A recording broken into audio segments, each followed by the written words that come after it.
Aujourd'hui, un livre consacré aux émotions et surtout à l'anxiété. On va en parler avec Béatrice Millettre, psychologue qui publie « C'est pas moi, c'est mes idées noires » aux éditions Nathan. Quand nos jeunes se sentent parfois submergés par des pensées sombres, eh bien, il y a ce guide illustré avec humour qui les accompagne pour mieux comprendre ces émotions et retrouver un petit peu d'équilibre. Ce sera notre premier sujet du jour.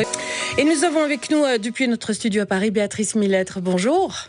Bonjour Véronique. Bienvenue dans cette émission. Vous êtes docteur en psychologie, spécialiste des thérapies comportementales et cognitives, diplômée en neurosciences également. Et vous nous revenez aujourd'hui avec un livre pour enfants, mais à déguster avec les parents bien entendu, paru aux éditions Nathan. Un livre pour apprivoiser et se libérer de ces idées noires, que vous avez d'ailleurs très joliment intitulé « C'est pas moi, c'est mes idées noires », mais le « c'est pas moi », le « pas » est mis entre parenthèses. Oui, parce que c'est c'est même pas la peine de dire que les jeunes et les ados vont mal. Je crois que tout le monde le sait. Et donc, il faut aussi faire un pas de côté en disant que les idées noires, on se sent responsable d'être déprimé, de pas aller bien, etc. Mais en fait, on n'est pas tout seul responsable. Je crois, enfin, je suis sûre même d'ailleurs qu'il y a une grande composante. Alors, c'est un peu une valise fourre-tout, mais systémique et sociétale finalement. Donc, faut arriver aussi à décentrer ça pour que les jeunes puissent se dire c'est normal de traverser des moments difficiles par les temps qui courent et on a aussi des solutions.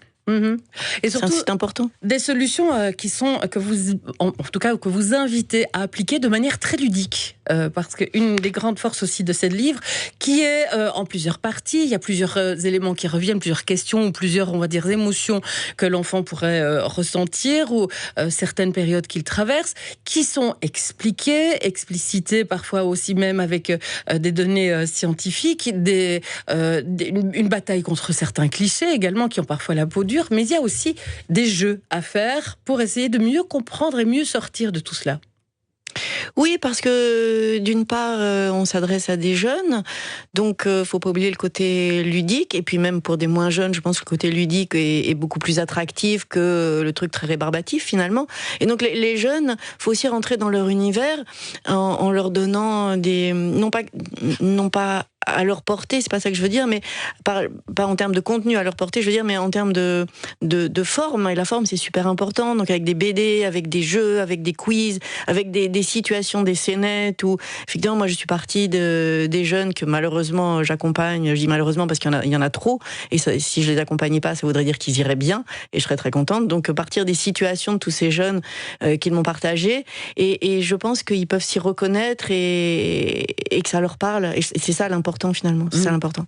Alors, il y a des choses qui sont pas liées forcément à un climat où effectivement les jeunes iraient mal à cause de ce qui les entoure. Il y a aussi les passages, on va dire un peu obligés entre guillemets, que ressentent ces jeunes, notamment au passage à l'adolescence, avec le corps qui change, l'épuisement qui peut accompagner tout cela, la peur du collège qui pour nous pourrait correspondre à la peur de l'entrée en secondaire, le fait d'avoir bien certaines choses qui apparaissent, qu'on pourrait associer à des maladies qui n'en sont pas. Donc, ce n'est pas non plus un livre qui répond à un besoin sociétal. C'est un livre qui répond finalement à un besoin de tous les jours pour les jeunes qui traversent cette période. Oui, tout à fait, parce que on est tous passés par l'adolescence. Donc la bonne nouvelle, c'est qu'on finit à peu près tous, bon an mal an, à retomber sur nos pattes quand même. Mais que ce sont des périodes un peu de turbulence, et que si on n'explique pas aux ados que finalement c'est normal d'être un peu chamboulés à cette époque-là, ils vont se sentir fous, pas normaux et culpabilisés. Alors que finalement le corps change effectivement. Il y a c'est important quand même. On passe d'un enfant à un adulte avec beaucoup de changements. On a les hormones, on a le cerveau qui est capable de tout à ce moment-là, avec toutes les potentialités, et qui va élaguer ce qui n'est plus pertinent. Donc c'est le moment où la personnalité se construit, où c'est pas un rejet de l'autorité ou des parents, par exemple, c'est vraiment plus d'affirmer sa personnalité dans le bon sens du terme, en disant j'enlève ce qui ne me correspond pas et je garde ce qui me correspond. Et ça peut être violent parfois de se dire, d'être amené à choisir par soi-même finalement de ce qu'on a envie de faire de sa vie plus tard. Et c'est normal que ça soit chamboulant, j'ai envie de dire.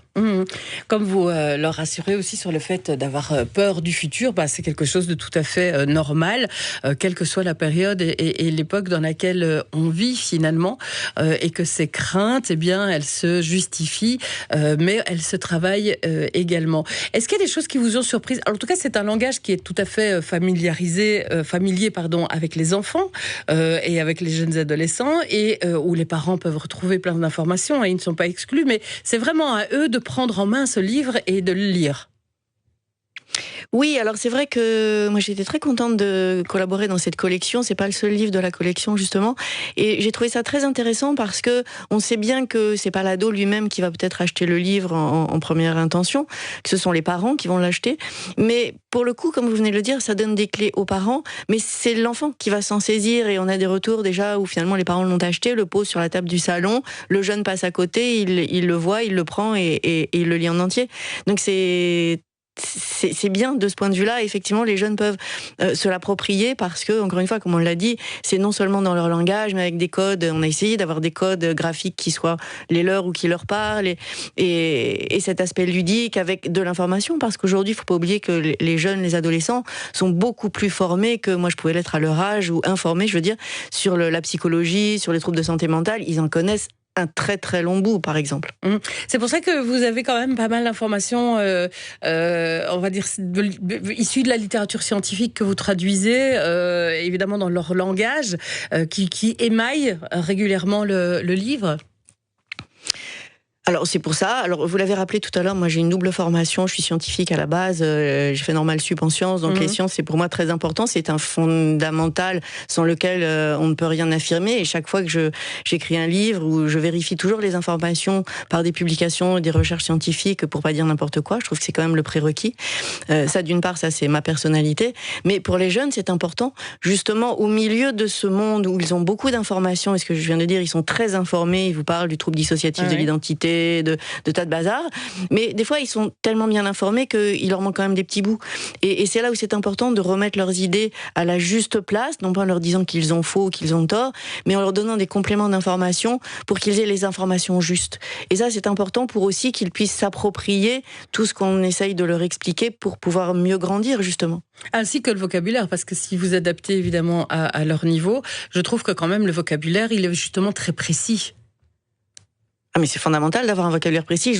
C'est vrai que moi j'ai été frappée à chaque fois que j'accompagne des jeunes de voir leur degré de connaissance en psychologie, ils ont tous, enfin tous, je sais pas si c'est tous, mais passé ce test qui s'appelle le MBTI sur les profils de personnalité, et ils le trouvent en ligne, et ils vous expliquent que leur personnage d'animé, de manga, il est tel profil, que tel autre est tel profil, et que eux ils sont comme ci comme ça, et que donc ça veut dire que blablabla.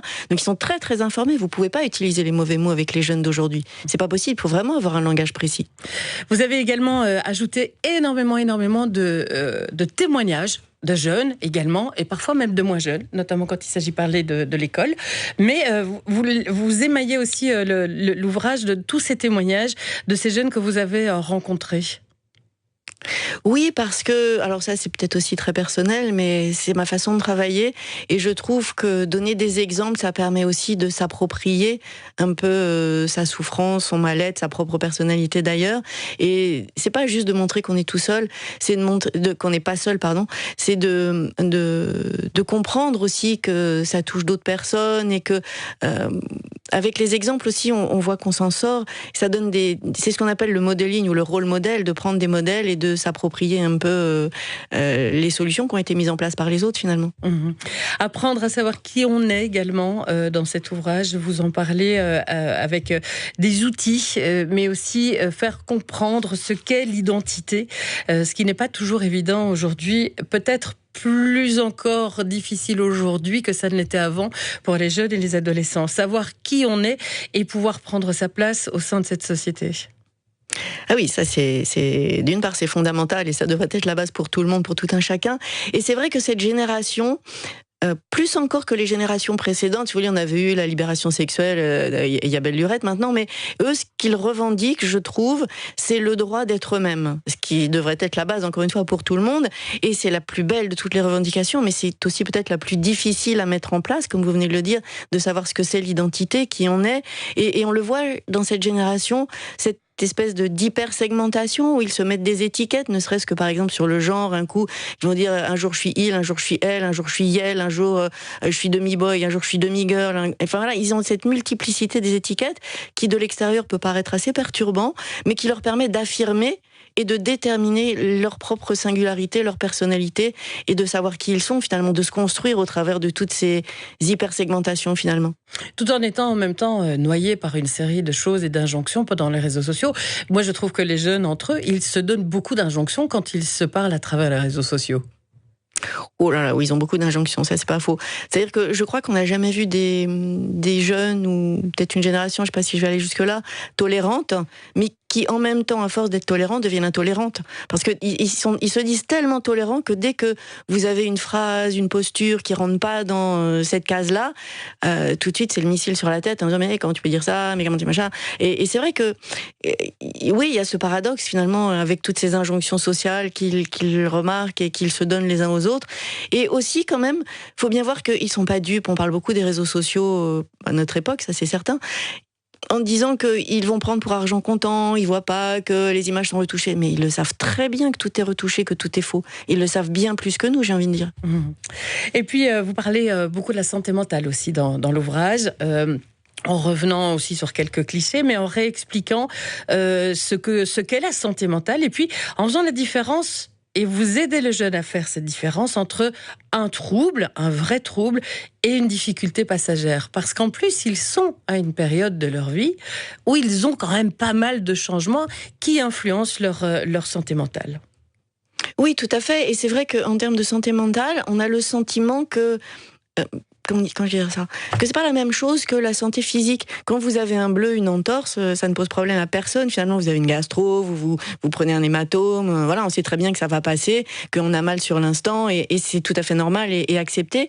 En termes de santé mentale, finalement, on a le sentiment qu'on n'a pas le droit d'avoir, entre guillemets, des bleus au cerveau, que ça n'existe pas, et que si on a un bleu au cerveau, tout de suite, c'est un trouble. Alors que le cerveau, c'est un organe, j'ai envie de dire, et de la même façon qu'on se cogne et qu'on a un hématome, le cerveau a des petits coups de mou, des petits passages à vide, et c'est naturel. Et le trouble, c'est quelque chose qui va durer longtemps, qui va s'inscrire dans la durée, alors qu'un problème passager, c'est passager, juste passager. Et l'autre chose qui me frappe dans la santé mentale des jeunes, c'est les parents me demandent régulièrement au bout de combien de temps j'emmène mon jeune consulter. Et j'ai envie de répondre, mais si votre jeune se casse la jambe, vous n'hésitez pas une demi-seconde. S'il rentre à la maison en disant je me suis cogné, j'ai un hématome qui prend toute la largeur de la jambe, on va chez le médecin directement. Eh bien, pourquoi ce serait différent en termes de santé mentale ? À quel moment on décide que le jeune a tellement mal qu'il faut l'emmener ? Je crois que c'est quand sa plainte est là, il faut l'écouter. Et moi, je vois souvent des parents qui viennent avec leurs enfants, je sais pas, 8, 9 mois, 1 an, après le début de leur plainte et de leur souffrance. C'est long, 1 an avec une jambe cassée quand même. Et d'ailleurs, vous avez un élément qui est assez original, dont j'avais pas encore entendu parler. En tout cas, je n'avais pas lu à ce sujet-là. Vous parlez de la désintégration, pardon, dans le craquage total, de la désintégration positive. Oui, tout à fait. C'est un concept que j'aime beaucoup, la désintégration positive, qui est lié à ce monsieur Kazimierz Dabrowski dans les années 1950, qui a beaucoup écrit dessus. Et l'idée, c'est de dire que quand vous rencontrez un écueil, en fait, on a 3 façons de réagir. Vous prenez, voilà, vous avez un problème. Soit je caricature, hein, c'est très simpliste et schématique, mais c'est un peu ces 3 modes de réaction qu'on a. On a la dépression, donc on se désintègre négativement, comme aurait dit monsieur Dabrowski, et on est en dépression. On a la résilience, où on repart à l'identique. Et on a la désintégration positive, donc on est désintégré. Et après, par ce mécanisme de croissance post-traumatique, on en ressort grandi finalement. C'est ce qui nous permet pas juste de repartir à l'identique, mais de partir en ayant grandi, en ayant plus de maturité, plus de connaissance de soi, plus de connaissance des autres.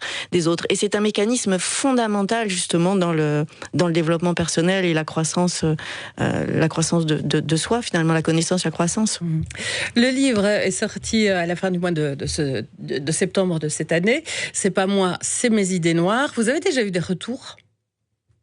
Oui, on a des retours des parents qui trouvent que ça les aide beaucoup, des jeunes qui... Oui, voilà. C'est toujours par les parents que ça commence finalement, et c'est une bonne chose, hein, ça veut dire qu'ils sont préoccupés par leurs jeunes. Des jeunes qui... Donc c'est les parents qui nous disent, mon jeune, il a pris le livre et puis il l'a dévoré jusqu'au bout, et il est revenu me dire, ah mais je savais pas que j'avais le droit d'aller mal aussi, ah mais vraiment, les copains ils sont pareils, ah mais ceci, ah mais cela. Donc ça fait très très plaisir. Moi j'ai toujours le sentiment quand j'écris des livres, et comme vous le savez j'en ai écrit un certain nombre, de ne rien dire dedans, de pas avoir eu le temps, de pas la place, d'être toujours frustré en disant mais non, j'aurais dû dire plus, tout ce que je dis c'est juste des petits outils de rien, ça sert à rien, et ça me fait toujours très plaisir quand on me dit mais non, mais en fait c'est super efficace, toute chose égale par ailleurs évidemment, parce qu'on peut toujours dire plus et faire plus, mais on peut déjà aussi se plonger dans votre livre et prendre beaucoup de plaisir, et les jeunes y apprendront très certainement énormément de choses, parce qu'il y a cette attention effectivement très précise d'amener une littérature scientifique, des données scientifiques, et donc une assise aussi à ces informations que vous leur donnez sur leurs émotions et la période qu'ils traversent, avec aussi beaucoup de simplicité et on l'a dit, un côté très ludique avec des jeux, des tests à faire, et ils adorent faire des tests à cet âge-là, répondre à des questionnaires, des choses comme ça. Donc n'hésitez pas à vous plonger dans C'est pas moi, c'est mes idées noires, paru aux éditions Nathan, écrit par Béatrice Millettre. C'est pas moi, c'est d'ailleurs une collection dans laquelle vous allez retrouver d'autres livres qui vont vous informer sur le cerveau, les influenceurs, le téléphone, l'intelligence artificielle. Ici, c'est mes idées noires avec Béatrice Millettre qui est aux commandes de ce livre-ci. Merci beaucoup Béatrice Millettre. Merci à vous Véronique, avec grand plaisir. Et belle continuation.